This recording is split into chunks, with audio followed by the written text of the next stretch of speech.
Now, without further ado, enough from me, and to start the day off in inimitable style, I'd like to welcome another fine speaker. He is Chief Medical Officer for Scotland, the newly knighted Sir Harry Burns. And I have to say, it's a real boost that somebody who represents public health and is also CMO receives an award like this. Please welcome Sir Harry Burns.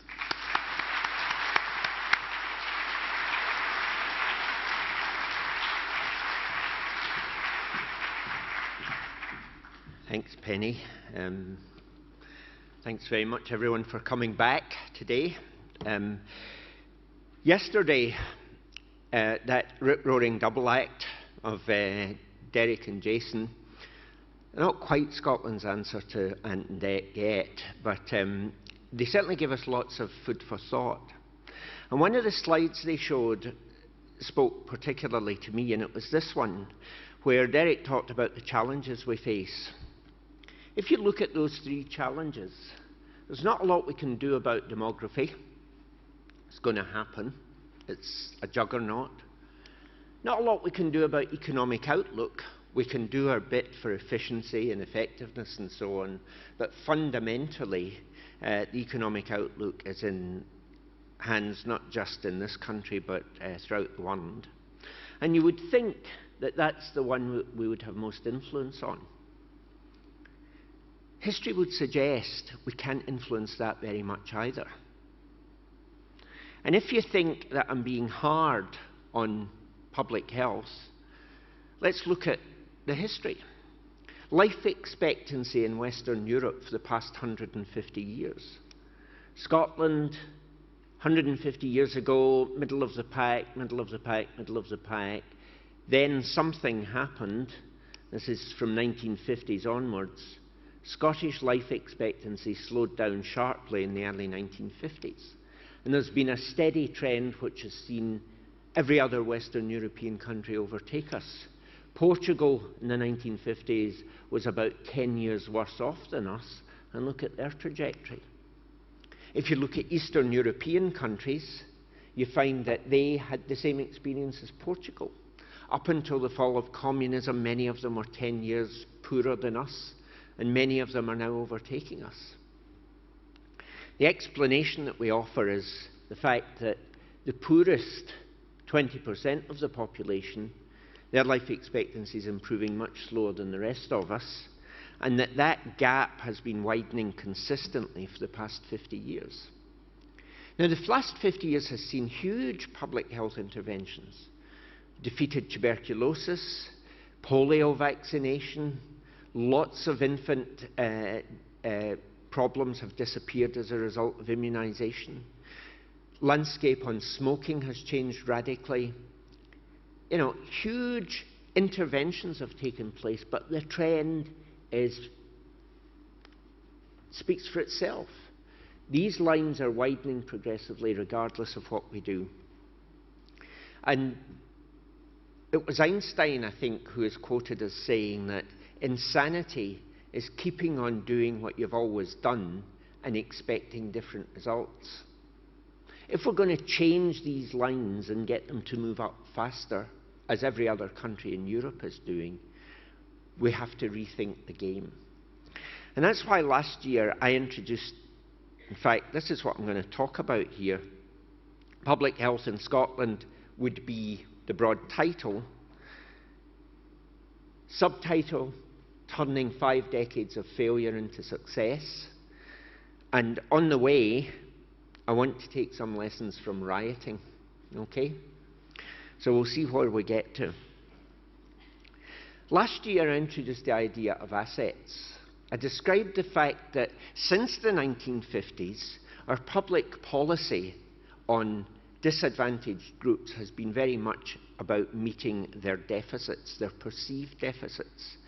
We focus on their problems, we design services to fill the gaps that they have in their lives, and in doing so we make them passive recipients of services, doing things to people rather than with them. In the 1950s and 60s, when shipyard workers lost their jobs, they were given a benefit in a house in Drumchapel. Did we do anything more? The speculation is that other parts of Europe that saw the same post-industrial collapse actually did more.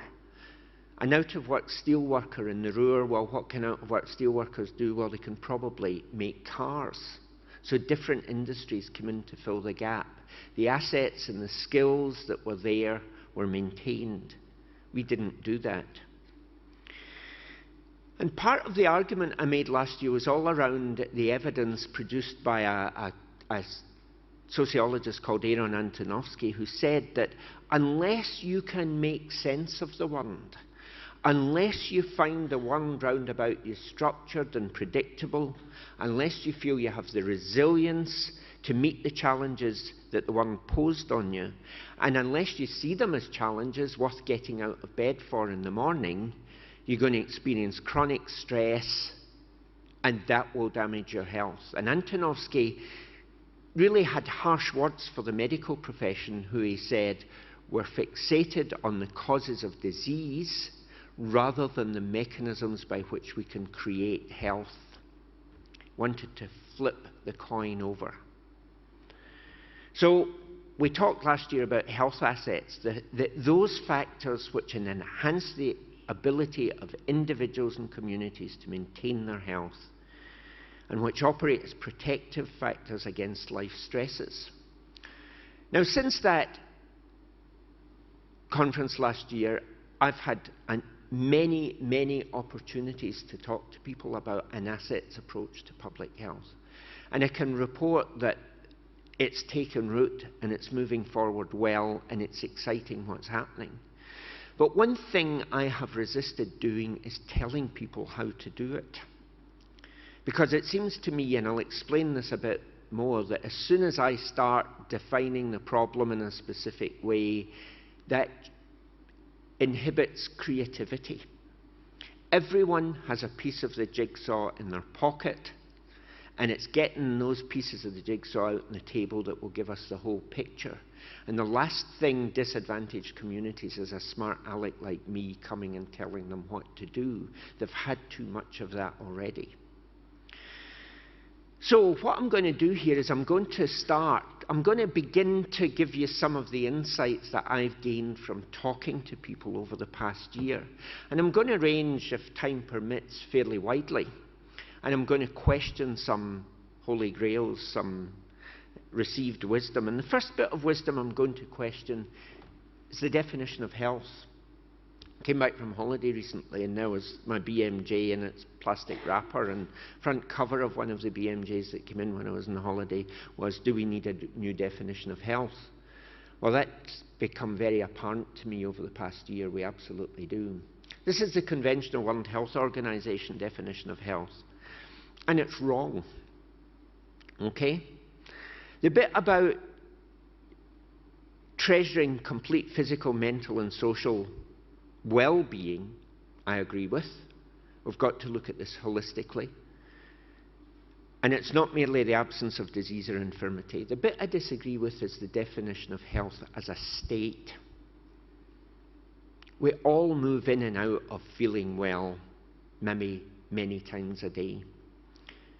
You know, you might wake up in the morning, go out for your 5-mile run, come back, have a sore knee, so you're not healthy. God, I might have to go and see an orthopedic surgeon, God forbid. So you take a couple of anti-inflammatories and the pain goes away. Oh, I'm healthy again. And then you get bellyache. You think, oh God, maybe a gastroenterologist as well. You're moving in and out. Now, anyone that runs 5 miles before they come to work in the morning is probably quite healthy. The other side of the coin is someone with incurable cancer for whom the definition of health is waking up in the morning without pain. Is he healthy? Well, he is if he thinks he is. Point is, health is not a state of being healthy or unhealthy. Health is the outcome of a whole set of processes which are working on us all the time, every day. And those processes are about our interaction with others and about our interaction with the world round about us. So if we are going to be thinking about health, we need to think about how people interact with each other and the world. round about us. A colleague in Finland introduced me to this concept. He's a rubbish drawer, so this is actually my attempt at drawing it, you know.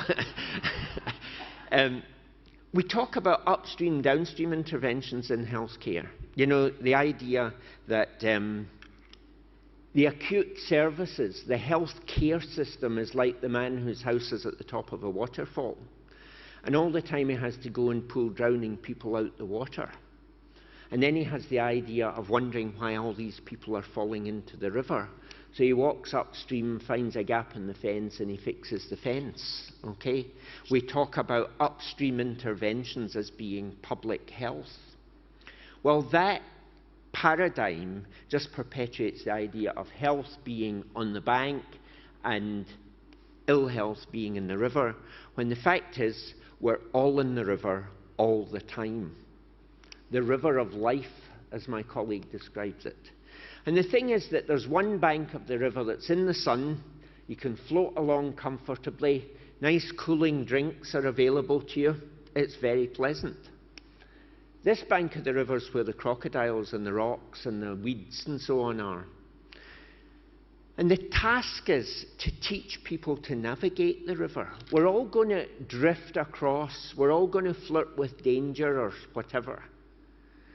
But how do we teach people to navigate that whole notion of being on the right side of the river? And that, I think, is where public health has to get into, beginning to think about that whole question of supporting people to make sense of how they can float down the river of life in a safe way.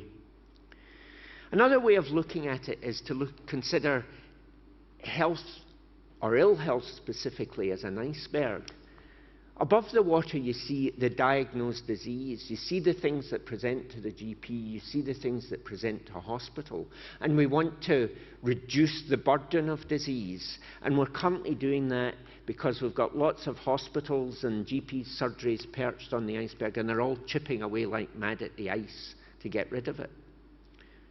Down here you've got the underlying risk factors, the obesity, the smoking, the alcohol, the lack of exercise.